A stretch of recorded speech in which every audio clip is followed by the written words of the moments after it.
Uno de los estados emocionales que puede aparecer durante este confinamiento es la apatía, un estado de desinterés, falta de motivación o entusiasmo en que se encuentra una persona y que comporta indiferencia ante cualquier estímulo externo. Desde el área de prevención de Proyecto Hombre queremos compartir con vosotros cuáles pueden ser las causas de esta apatía y cómo hacer frente a ellas. Entre otras, estas causas pueden ser relaciones poco cordiales o estresantes, ausencia de relaciones sociales, falta de contacto personal, las comparaciones, el rechazo de nuestras propuestas o las broncas en general. Es importante recalcar que nuestra motivación interna no puede depender de nada externo.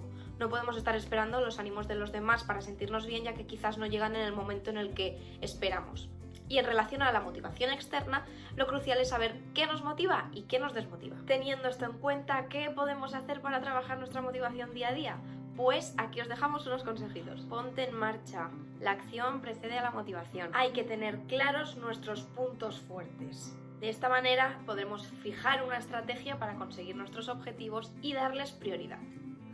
Es muy importante que sean objetivos claros y fáciles de alcanzar. Cultiva buen humor y positiva tu diálogo interior. En muchas ocasiones somos nosotros mismos los que nos tiramos piedras sobre nuestro propio tejado. Estos momentos de confinamiento pueden servir para afianzar lazos y recordar qué cosas nos unen a nuestras familias. Esto genera un ambiente positivo en el cual es mucho más favorable desenvolverse, además te ayudará a sacar lo mejor de ti. Y por último, haz un balance al final de cada día.